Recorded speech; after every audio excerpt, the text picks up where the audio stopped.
Bismillahirrahmanirrahim. Assalamualaikum warahmatullahi wabarakatuh. Innal hamdalillah nahmaduhu wa nasta'inuhu wa nastaghfiruh wa na'udzu billahi min syururi anfusina wa min sayyiati a'malina. May yahdihillahu fala mudhillalah wa may yudlilhu fala hadiyalah. Asyhadu an la ilaha illallah wahdahu la syarikalah wa asyhadu anna Muhammadan abduhu wa rasuluh la nabiyya ba'dah. Allahumma inna nas'aluka ilman nafi'an wa rizqan thayyiban mubarakan wa amalan mutaqabbalan.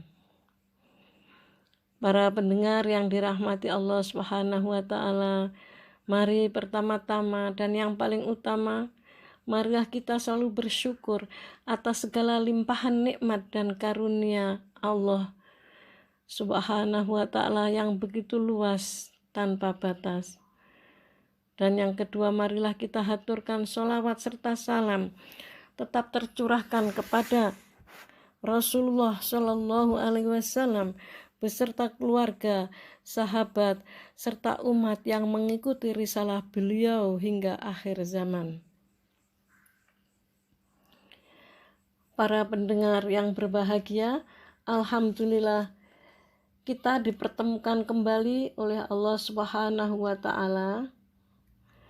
Dalam kesempatan kali ini kita akan mempelajari Asbabun Nuzul surat Al-Baqarah ayat yang ke-19.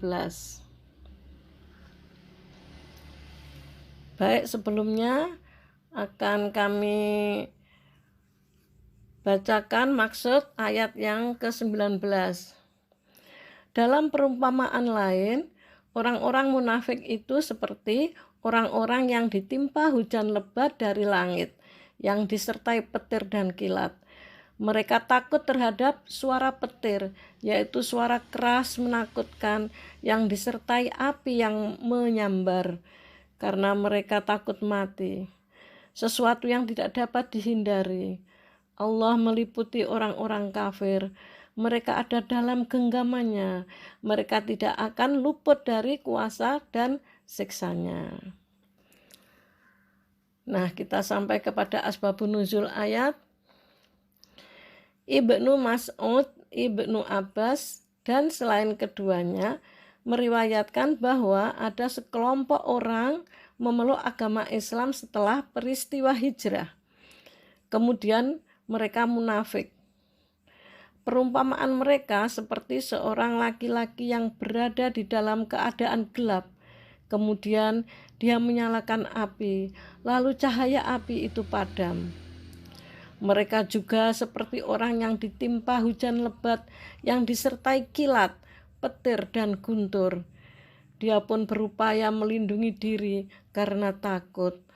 Lalu dia meninggalkannya dan kembali kafir. Dia menjadi orang-orang yang tidak dapat membedakan antara yang halal dan yang haram, serta yang baik dan yang buruk. Begitulah perumpamaan orang munafik. Dia berada dalam kegelapan syirik, lalu dia masuk Islam. Namun setelah itu dia kembali ke jalan yang sesat. Perumpamaan yang pertama untuk menggambarkan bahwa perbuatan mereka dapat segera terungkap. Sementara itu, perumpamaan yang kedua adalah untuk menggambarkan bahwa mereka dalam kondisi bingung dan cemas. Hadis riwayat At-Tabari. Para pendengar yang dirahmati Allah, untuk selanjutnya kita akan membahas tentang qalbun, yaitu tentang hati, ya. Ini saya ambil dari tafsir Ibnu Katsir. Baik, kita mulai.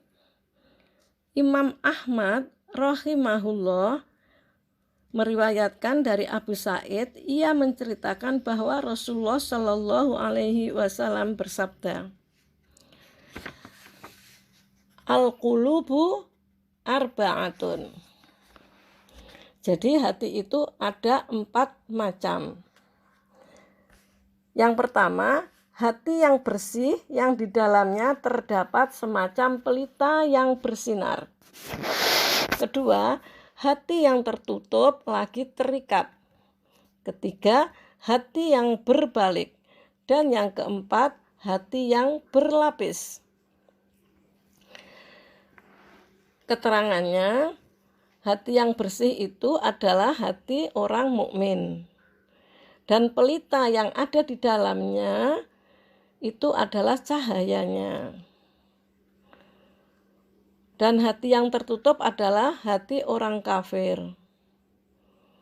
Sedang hati yang berbalik adalah hati orang munafik murni atau hati orang munafik yang tulen.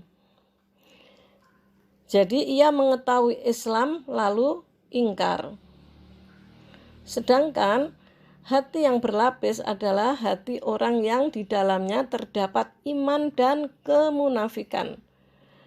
Perumpamaan iman di dalam hati itu adalah seperti sayur-sayuran yang disiram air bersih. Sedangkan perumpamaan kemunafikan dalam hati adalah seperti luka yang dilumuri nanah dan darah.